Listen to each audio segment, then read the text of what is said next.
నమస్తే అండి. ఈరోజు వీడియోలో మన టెర్రస్ గార్డెన్లో చిన్న చిన్న కంటైనర్స్లో ఆకుకూరలు వేసుకున్నాం కదా లాస్ట్ టైము. అవన్నీ కూడా ఇప్పుడు ఏ స్టేజ్లో ఉన్నాయి ఏంటనేది తెలుసుకుందాం. నమస్తే, నేను Lakshmi. Welcome to our channel home maker strategy. నేను ఈ ఆకుకూరలన్నీ కూడా వేసి 20 నుంచి 25 రోజులు అలా అవుతుందన్నమాట.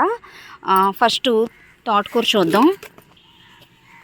ఇక్కడ నేను 2 టబ్బుల్లో తోటకూర విత్తనాలు వేశాను. ఒకటి వచ్చేసి 50 రూపీస్ బ్లాక్ టబ్, కొంచెం మీడియం సైజ్ అనమాట. అంటే ఇది వచ్చేసి వెడల్పు లోతు 2 తక్కువేనండి. ఒకసారి చూడండి, ఇదిగోండి. దీని మీద ఇంకిది లోతు ఎక్కువగా ఉంటుందన్నమాట. సో అంటే 100 రూపీస్ బ్లాక్ టబ్కి చిన్న సైజ్ అనమాట ఇది. ఈ సైజు దాంట్లో ఏంటంటే మనం ఎక్కువ సార్లు కట్ చేసుకోవచ్చండి, కొత్త చిగుర్లు అనేవి వస్తాయి. అదే ఇక్కడ 50 రూపీస్ వెడల్పు లోతు వెడల్పు కొంచెం ఎక్కువ, లోతు కొంచెం తక్కువగా ఉండే కంటైనర్లో కూడా చాలా బాగా పెరిగింది చూసారా ఆకుకూర. అయితే వీటిని ఏంటంటే లోతు తక్కువగా ఉంటుంది కాబట్టి మనం ఫస్ట్ విత్తనాలు వేసుకున్నప్పుడు ఫస్ట్ ఏంటంటే జర్మినేట్ తొందరగా అయ్యి కొన్ని మొక్కలు ఫాస్ట్గా ఎదుగుతాయి అన్నమాట. ఇక్కడ చూసారా లోపల ఇంకా చిన్న చిన్న మొక్కలు ఉన్నాయి. మనం ఏం చేయాలంటే ఈ బాగా హైట్గా పెరిగిన ఆకుకూరని వేర్లతో సహా తీసేసుకోవాలండి. వేర్లతో సహా తీసేసుకుని కొంచెం మళ్ళీ వాటరు అలాగే కొద్దిగా ఎరువు కానీ లేదా బియ్యం కడిగిన నీళ్ళు కానీ పోసామనుకోండి, ఈ లోపల ఉన్న ఈ చిన్న చిన్న మొక్కలన్నీ కూడా హెల్తీగా పెరుగుతాయి అన్నమాట. అలా 2-3 సార్లు మనం హార్వెస్ట్ చేసుకోవచ్చండి. విత్తనాలు చక్కగా వేసుకున్నప్పటికీ కూడా ఇలా ఫస్ట్ ఎదిగిన మొక్కలన్నీ కూడా మనం వేర్లతో సహా తీసేసుకుని తర్వాత మళ్ళీ సెకండ్ బ్యాచ్లో ఇంకా చిన్న మొక్కలు, ఇంకా థర్డ్ బ్యాచ్లో ఇంకా చిన్న మొక్కలు, అలా ఒక 3 హార్వెస్ట్ల వరకు కూడా మనం ఈ చిన్న సైజు కంటైనర్ నుండి తీసుకోవచ్చు అనమాట. నేను ఆల్రెడీ కొంత తోటకూరని అయితే వీటితో పాటు పోసిన తోటకూరని కొంతవరకు నేను హార్వెస్ట్ చేశాను. అంటే ఒక 4 డేస్ క్రితం నుంచి కూడా 2 సార్లు అలా హార్వెస్ట్ చేసుకున్నాను అనమాట. కనీసం వారంలో మనం 3 సార్లు అయినా ఆకుకూరలు మన డైట్లో యాడ్ చేసుకుంటే హెల్త్ పరంగా మంచిదండి. ఎందుకు మీకు చూపిస్తున్నానంటే ఆల్రెడీ ఇదంతా కూడా హార్వెస్ట్కి వచ్చేసింది. నేను ఒక వీడియో పోస్ట్ చేద్దామని చెప్పి ఉంచాను అనమాట. మనం ఎప్పుడు కూడా ఆకుకూరల్ని బ్యాచ్లుగా వేసుకోవాలి. ఫస్ట్ మనం ఈ 2 కంటైనర్స్లో ఒక బ్యాచ్ కింద వేసాం కదా, మళ్ళీ అక్కడ అటు సైడు నేను చూపిస్తాను, థర్మాకోల్ బాక్స్లో ఇంకొక బ్యాచ్ కింద వేసాను అనమాట. ఇది మనం వారంలో ఒక 2 సార్లు అలా హార్వెస్ట్లు తీసుకుని ఇంకొంచెం గ్యాప్ తీసుకుంటూ 2 డేస్కో 3 డేస్కో అలా కొంచెంగా మన అవసరానికి తగినట్టుగా కోసుకుని వంటల్లోకి వాడుకోవచ్చు అనమాట. ఇది అయిపోతుందనే టైంకి మళ్ళీ మనం సెకండ్ బ్యాచ్లో వేసింది వస్తుంది అనమాట. మళ్ళీ థర్డ్ బ్యాచ్లో మళ్ళీ మనం రెడీ చేసుకోవాలి. అక్కడక్కడ కూడా మనం కంటైనర్స్లో విత్తనాలు మట్టి అది కలుపుకుని ఎరువులు అవి వేసి కలిపి పెట్టుకుని మళ్ళీ కొత్త మొక్కలు పెట్టినప్పుడు అక్కడక్కడ కంటైనర్స్లో కూడా పడిమొలుస్తూ ఉంటాయండి తోటకూర మొక్కలు. అలా పడిమొలిచిన తోటకూర కూడా మనకి హార్వెస్ట్లో యాడ్ అవుతూ ఉంటుందన్నమాట. సో ఈ 50 రూపీస్ చిన్న సైజు అంటే లోతు తక్కువగా ఉండే కంటైనర్లో వేర్లతో సహా తీసేసుకోవాలి. అదే కొంచెం చూసారా, ఇదిగోండి లోతు ఎంత ఎక్కువగా ఉందో, ఈ సైజు కంటైనర్లో ఏంటంటే మనం కట్ చేసుకోవచ్చు అనమాట. ఇలా కట్ చేసుకుని ఒక హాఫ్ ఒకసారి అలా మనం తీసేసుకోవచ్చు. లేదంటే చిక్కగా ఉంది ఈ కంటైనర్లో లాగా చిక్కగా వచ్చిందనుకోండి, పెద్ద సైజు మొక్కలన్నీ కూడా ఫస్ట్ వేర్లతో సహా తీసేసుకుని ఒక 10 మొక్కలు అలా ఉంచుకుని మనం కట్ చేసుకోవచ్చండి. అంటే ఇప్పుడు హార్వెస్ట్ చేసి నేను చూపించట్లేదు, ఎందుకంటే ఎప్పుడు కూడా ఆకుకూరలు నేను వండే ముందే హార్వెస్ట్ చేసి వెంటనే వంటలోకి వాడేస్తాను అనమాట. అలా మనం ఎంత కష్టపడి పెంచుకున్నప్పుడు మనం చక్కగా దానిలో ఉండే ఆ పోషకాలు అవన్నీ కూడా పోకుండా మనం ఫుడ్ ద్వారా తీసుకుంటేనే ప్రయోజనం అనమాట, ఎంత కష్టపడి పెంచుకుని. అలా ఏంటంటే ఫస్ట్ పెద్ద సైజు మొక్కలన్నీ కూడా కట్ చేసేసుకుని ఇందాక నేను చెప్పినట్లుగా ఒక 10 మొక్కలు ఉంచుకుని అప్పుడు కట్ చేసుకుంటూ మనం అంటే ఒకసారి మనం హార్వెస్ట్ అయిపోయింది అనుకోండి, తర్వాత ఆ మట్టిలో ఉండే బలం అనేది కొంచెం తగ్గుతుంది. ఇప్పటి వరకు నేనేంటంటే 1% మట్టి, 1% నీరు, 1% కొబ్బరి పొట్టు కలిపేసి మనం విత్తనాలు వేసుకున్నాం కదా. ఇప్పటి వరకు అంటే హార్వెస్ట్ అయ్యేంత వరకు కూడా అసలు ఇంకా మనం ఎలాంటి ఎరువులు పోషకాలు ఇవ్వవలసిన అవసరమే లేదనమాట.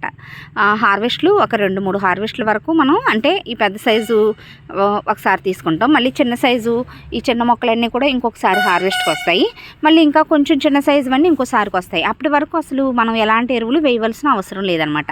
ఒక 2-3 హార్వెస్ట్లు అయిపోయిన తర్వాత ఈ మట్టిలో ఉండే బలం అనేది తగ్గిపోతుంది. ఎందుకంటే మనం కంటైనర్ గార్డెనింగ్ చేస్తున్నాం కాబట్టి కంటైనర్లో ఉండే మట్టిలో సారం అయిపోయినప్పుడు అది ఇంకెక్కడి నుంచి గ్రహించుకుంటుంది. సో మనమే యాడ్ చేయాలన్నమాట. అదే నేల మీద అనుకోండి, భూమిలో వేసిన మొక్కలు అనుకోండి, చుట్టూ ఇంకా పక్క నుంచి లేదా వాతావరణం నుంచి మనం ఏదో ఒకటి ఇప్పుడు పడి కింద పడిపోయిన పాడైపోయిన ఏమైనా పీల్స్, ఆనియన్ పీల్స్ కానీ లేదంటే ఏంటంటే దానికదే పైనుండే ఈ ఎండిపోయిన ఆకులు ఇవన్నీ కూడా పడినప్పుడు దానికదే కంపోస్ట్ చేసేసుకుంటుంది అనమాట భూమి అయితే. సో కంటైనర్లో అలాంటివి ఏమీ ఉండవు కాబట్టి మనమే ఎక్సెస్గా బలం అనేది యాడ్ చేస్తూ ఉండాలన్నమాట. సో హార్వెస్ట్లు 2-3 హార్వెస్ట్లు అయిపోయిన తర్వాత ఆ మట్టిని మళ్ళీ మనం సారవంతం చేసుకోవాలి. కట్ చేసుకున్న తర్వాత మళ్ళీ కొత్త చిగురులు రావాలి కదా, అందుకని చెప్పి ఒక 2 గుప్పెళ్ళు పశువుల ఎరువు వేసుకుని కొంచెం అప్పుడప్పుడు బియ్యం కడిగిన వాటరు, మినపప్పు కడిగినప్పుడు వచ్చిన వాటర్ని కూడా నార్మల్ వాటర్లో డైల్యూట్ చేసుకుని మనం పోసుకుంటూ ఉంటే చక్కగా పెరుగుతాయండి. ఆకుకూరలు చాలా హెల్దీగా చిన్న చిన్న కంటైనర్స్లో కూడా మనం పెంచుకోవచ్చు అనమాట. ఇలా పెద్ద సైజ్ కంటైనర్స్ అవైలబుల్గా లేకపోతే ఇక్కడ చూసారా లోతు ఎంత తక్కువగా, ఇదిగోండి ఎంతే లోతుందన్నమాట. ఇంత తక్కువ లోతున్న కంటైనర్లో కూడా ఇంత బాగా ఆకుకూరలు పెరుగుతాయి అన్నమాట. సో ఇంతకంటే కూడా మీరు ఇంకేంటంటే ఈ పాడైపోయిన ప్లాస్టిక్ వెడల్పాటి బేషన్లు అలాంటివి ఉంటాయి కదా, మీరు ఒక ఐడియా వస్తుంది అనమాట. మనకి ఏదైనా వేస్ట్గా పాడైపోయినప్పుడు మొక్కలకి ఏమైనా ఉపయోగపడుతుందేమో అని ఒకసారి ఆలోచించి చక్కగా దానిలో మీరు ఆకుకూరలు వేసుకుంటే అడుగున డ్రైనేజ్ హోల్స్ అవి చేసుకుని కొంచెం మట్టి ఎరువు కలుపుకుంటే ఆకుకూరలకు సరిపోతుంది అనమాట. ఎక్సెస్గా మీ దగ్గర ఒకవేళ పశువుల ఎరువు లేదనుకోండి, నార్మల్ మట్టిలో కొంచెం మీరు ఫస్ట్ టైం ఆకుకూర వేసేసి తర్వాత అది మొలకలవి వచ్చి ఎదిగే క్రమంలో మీరు కొంచెంగా ఏవో ఒకటి పోషకాలు లిక్విడ్స్ రూపంలో మీరు అందించుకున్నా కూడా ఆకుకూరలు పెరుగుతాయండి. వీటితో పాటు నేను ఎందుకు చెప్తున్నానంటే ఇప్పుడు కొత్త వాళ్ళకు ఒక ఐడియా ఉంటుంది అని చెప్పనమాట. ఎందుకంటే వేసవికాలం కొంచెం టెర్రస్ గార్డెన్లో హార్వెస్ట్లు కొంచెం తక్కువగా ఉంటాయి, మెయింటెనెన్స్ అది ఎక్కువగా చేయలేని వాళ్ళు స్కిప్ చేస్తూ ఉంటారనమాట. కొత్త పాదులు పెట్టడం అలాంటివి ఏంటంటే ఆకుకూరల వరకైనా కూడా సమ్మర్లో చాలా ఈజీగా పెంచుకోవచ్చండి. ఇప్పుడు ప్రస్తుతానికైతే టెంపరేచర్స్ అవి అంత ఎక్కువగా లేవు కాబట్టి ప్రస్తుతానికైతే నార్మల్గా నేను ఓపెన్ ప్లేస్లోనే పెట్టేశాను. అది కొంచెం ఇంకా ఒక 1 మంత్ అలా ఆగిన తర్వాత ఇంకా టెంపరేచర్స్ పెరిగి హీట్ ఎక్కువగా ఉంది అన్నప్పుడు ఏంటంటే ఈ కంటైనర్స్ని కొంచెం మనం ఆ తీగజాతి పాదుల కిందకి అలా షిఫ్ట్ చేసుకున్నాం అనుకోండి, కొంచెం సెమీ షేడ్లోకి షిఫ్ట్ చేసుకుంటే అవి స్ట్రెస్ లేకుండా పెరుగుతాయి అన్నమాట. సో మనకి పెంచుతూ ఉంటే అదే మనకు అనుభవాల ద్వారా అర్థమవుతుందండి. సో అసలు టెన్షన్ పడొద్దు అనమాట. సో తోటకూర వరకు అయితే చాలా సింపుల్ అండి. అసలు అక్కడక్కడ వేయకుండానే చాలా తోటకూర మొక్కలు గార్డెన్లో మనం గార్డెనింగ్ అలా చేస్తూ ఉంటే ఆ విత్తనాలు అటు ఇటు గాలికి చెదురుమదురుగా పడి మొలుస్తూ ఉంటాయన్నమాట. సో వాటితో పాటుగా ఇలా కంటైనర్స్లో కూడా వేసుకుంటే మనం అన్ని రకాల వంటల్లో కూడా మనకు అవసరానికి తగినట్టుగా వాడుకోవచ్చు అనమాట. సో తోటకూర వరకు ఇలా ఉంది కదా. మళ్ళీ ఇక్కడ చుక్కకూర వేసాను, చాలా బాగా మొలకలు వచ్చింది. చుక్కకూర కూడా మనం ఇది నేను సెకండ్ బ్యాచ్గా వేసానండి, ఇంతకుముందు బ్యాచ్లో కూడా వేసాను, మీకు చూపిస్తాను. ఈ చుక్కకూర కూడా 20 నుంచి 25 రోజులు అలా అవుతుందన్నమాట టైము. అక్కడక్కడ ఆకుల మీద చిన్నగా రంధ్రాలు పడుతున్నాయి చూసారా, అంటే హార్వెస్ట్కి టైం అయిపోతుంది కాబట్టి నేను ప్రస్తుతానికి ఏమీ స్ప్రేలు అవి చేయలేదన్నమాట. ఒకవేళ ఇంకా చిన్న దశలో ఉన్నప్పుడే ఇప్పుడు ఈ చుక్కకూర, పాలకూర ఇలాంటివి ఇంకొన్ని రోజులు మనం ఎక్కువ రోజుల పాటు మనం హార్వెస్ట్లు తీసుకుంటాం కాబట్టి వేప నూనె, పొగాకు కషాయం లేదా ఇంగువ ఇలాంటి వాటిని మనం స్ప్రేలుగా చేసుకుంటే ఈ రసం పీల్చే పురుగులు ఇవన్నీ కూడా పోతాయి అన్నమాట. చుక్కకూర కూడా చూసారా ఎంత హెల్దీగా పెరిగిందో. ఒక్కసారి వేసుకుంటే చాలాసార్లు హార్వెస్ట్లు తీసుకోవచ్చండి మనం చుక్కకూరని. అలాగే పాలకూర హెల్త్ పరంగా చాలా చాలా మంచిదన్నమాట. ఇప్పుడు ప్రస్తుతానికి చాలామంది ఆడవాళ్ళకి ఎనీమియా అంటే రక్తహీనతతో బాధపడుతూ ఉంటాం కదా. పాలకూరని ఎక్కువగా డైట్లో యాడ్ చేసుకుంటే బ్లడ్ అది బాగా ఇంప్రూవ్ అవుతుంది అని అంటారు. సో పాలకూరను కూడా మనం చక్కగా ఇలా ఆకుల కింద హార్వెస్ట్లు తీసేసుకోవచ్చు అనమాట. హార్వెస్ట్ చేసిన ప్రతిసారి కూడా కొంచెంగా మనం పశువుల ఎరువు వేసుకుని ఇందాక చెప్పినట్టుగా లిక్విడ్ ఫర్టిలైజర్స్ కూడా వేసుకోవచ్చు. అలాగే ఈ కంటైనర్లో నేను కొత్తిమీర వేసాను. కొత్తిమీర చాలా సెన్సిటివ్ అండి. వేసాను, విత్తనాలు వచ్చినాయి కానీ ఇగోండి తక్కువ అనమాట. అందులో శీతాకాలం అయితే ఇంకా బాగా చక్కగా సక్సెస్ఫుల్గా పెంచుకోవచ్చు. సమ్మర్లో కూడా పర్వాలేదు, ఈ షేడ్లోకి షిఫ్ట్ చేయాల్సింది. అయితే ఈ కొత్తిమీర కంటే ముందుగానే అక్కడ వేయకుండానే ఈ మట్టిలో వచ్చేస్తుంటాయి తోటకూర గింజలు. ఇవన్నీ కూడా హార్వెస్ట్ చేసేసాను. మార్నింగ్ టైంలో నేను పప్పు వండాను అనమాట, తోటకూర పప్పు. దానిలోకి వాడేసాను అనమాట. ఇవన్నీ కూడా మనం మొద్దులు తీసేయచ్చు. కొంచెం కొత్తిమీర అది ఉంది, డిస్టర్బ్ అవుతుందని చెప్పి ఉంచాను. ఇంకొకసారి ఎరువు వేసి చూస్తాను అనమాట. పలుచగానే ఉన్నాయి కాబట్టి ఎరువు వేసాను అనుకోండి, కొత్త చిగురులు వస్తాయి.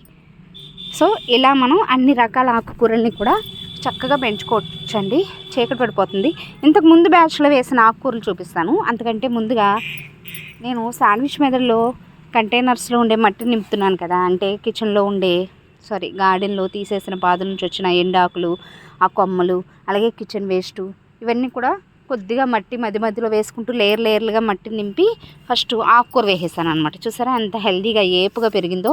ఇప్పుడు ప్రస్తుతానికైతే బోల్డ్ తోటకూర ఉందండి మన గార్డెన్లో, వంటల్లోకి వాడుతున్నాను.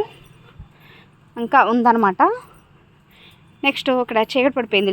ఇంతకుముందు బ్యాచ్లో వేసాను అనమాట. ఇది నేను చెప్పాను కదా, చుక్కకూర పాలకూర ఒకసారి వేసుకుంటే చాలాసార్లు మనం హార్వెస్ట్లు తీసుకోవచ్చని. చూసారా, ఇదిగోండి 4-5 హార్వెస్ట్లు అయినాయి. ఇది చుక్కకూర అనమాట. ఇది వచ్చేసి పాలకూర అండి. ఇలా కొంచెం ఎరువు వేసుకుంటే చాలా అనమాట. దీన్ని ఇంకా నేను సెమీ షేడ్లోకి ఉంచేసాను, ఆనపాదు కింద ఉందన్నమాట. సో ఆకుకూరల్ని చాలా సింపుల్గా మనం పెంచుకోవచ్చు. మట్టికి అంటే ఎక్కువగా ఎరువులు, కొబ్బరి పొట్టు ఇవేమీ లేవు, వేపపిండి కలుపుకోవటానికి లేవు అని అనుకున్నా కూడా నార్మల్ మట్టిలో కూడా మనం ఆకుకూరల్ని పెంచుకోవచ్చు అనమాట. ఇందాక నేను చెప్పినట్టుగా లిక్విడ్ ఫర్టిలైజర్స్ అలా ఇచ్చినప్పుడు వంటింటి వ్యర్థాలని ఉపయోగించే మనం చక్కగా మన అవసరానికి తగినట్టుగా ఆకుకూరల్ని పెంచుకోవచ్చండి. కొంచెం మనం కొద్దిపాటి ఇంట్రెస్ట్ పెట్టాలన్నమాట. అంటే అన్నం వండుకునేటప్పుడు బియ్యం కడుగుతూ ఉంటాం కదా, ఆ బియ్యం కడిగిన వాటర్ని ఆ సింక్లో అలా పారబోసేయకుండా కొంచెం బౌల్లోకి కలెక్ట్ చేసుకుని తీసుకొచ్చి కొంచెం గార్డెన్లోకి వచ్చి మొక్కలకు పోసుకుంటే వాటికి పోషకాలు అందుతాయి. మనం కూడా ఆర్గానిక్గా చక్కగా హెల్దీగా పెంచుకుని తింటున్నాం అనే సాటిస్ఫాక్షన్ కూడా ఉంటుంది. మనం ఇప్పుడున్న పరిస్థితులను బట్టి ఎంత ఖర్చు పెట్టినా కూడా మనం ఇంట్లో పండించుకున్న కూరగాయల రుచి, పోషకాలతో బయట కొన్న వాటితో మనం అసలు కంపేర్ చేయలేమండి. రుచి అలాగే ఉంటుంది, పోషకాలు కూడా ఉంటాయన్నమాట. మనం ఎంత సంపాదించి పెట్టామని కాదు, మన పిల్లలకి ఆరోగ్యాన్ని ఇచ్చామా లేదా అనేది ముఖ్యం అన్నమాట. ఇలా చిన్నగా అయినా ఆకుకూరల్ని పెంచడం స్టార్ట్ చేయండి. ఇంకా గార్డెనింగ్కి సంబంధించి మీకు ఏమైనా డౌట్స్ ఉంటే నాకు కామెంట్ సెక్షన్లో తెలియచేయండి. మీరేమైనా నాకు గార్డెనింగ్కి సంబంధించి సలహాలు, సూచనలు ఇవ్వాలనుకున్నా కూడా కామెంట్స్లో తెలియచేయచ్చు. వీటితో పాటుగా పుదీనాను కూడా కొత్తగా పెట్టానండి. చిన్న కొమ్మలు తీసుకొచ్చి. లాస్ట్ టైం ఉండేది సడన్గా పోయిందనమాట గార్డెన్లో. ఒకసారి వేసుకుంటే అసలు అది పోదు. కాకపోతే ఇక నేనే అశ్రద్ధ చేయటం వల్ల వాడటం అది మానేశాను. మళ్ళీ కావాలని చెప్పి తీసుకొచ్చి వేసాను అనమాట. సో పుదీనా కూడా అది కొత్త చిగురులు అవి వచ్చిన తర్వాత నేను చూపిస్తాను. వీటితో పాటుగా ఇంకా గోంగూర ఇవన్నీ కూడా మనం పెంచుకోవచ్చండి. బట్ మేము ఎక్కువగా ఇవే యూస్ చేస్తాము. ఏవి తింటామో అవి పెంచుకోవటం బెస్ట్ కదా, అందుకని చెప్పి గోంగూర అవి నేను పెద్దగా వేయను. ఎవరైనా మా వదిన వాళ్ళు, అక్క వాళ్ళ ఇంట్లో ఉన్నప్పుడు ఎప్పుడైనా కావాలంటే తెచ్చుకుంటాను. నా దగ్గర ఉన్న వాళ్ళకి ఇస్తాను అనమాట. సో గోంగూర కూడా చాలా సింపుల్ అండి పెంచుకోవటం. సమ్మర్ అని చెప్పి సమ్మర్ అయిపోయిన తర్వాత మళ్ళీ వర్షాకాలం వచ్చిన తర్వాత పెంచుదాము అని, వర్షాకాలం రావడానికి ఇంకా 3 నెలలు అలా టైం ఉంది కాబట్టి అప్పటి వరకు వెయిట్ చేయకుండా ఇప్పుడు కూడా చిన్న టిప్స్ పాటించి మనం ఆకుకూరలను అయితే పెంచుకోవచ్చండి. స్టార్ట్ చేయండి. మెంతికూర, ఆవాలను కూడా వేసి చక్కగా ఆకుకూర ఇలా మనం చక్కగా మెంతులు ఇవన్నీ కూడా వంట గదిలో నుంచే తీసుకొచ్చి మనం ఆకుకూరలను పెంచుకోవచ్చండి. నెక్స్ట్ నేను మెంతికూరను కూడా వేస్తాను. నేను ఆ వీడియో కూడా పోస్ట్ చేస్తాను. ఇదండి ఈరోజు వీడియో ఎలా అనిపించిందో కామెంట్ సెక్షన్లో తప్పకుండా తెలియచేయండి. వీడియో నచ్చితే ఒక లైక్ ఇచ్చి ఛానల్ని సబ్స్క్రైబ్ చేసుకోండి. Thanks for watching.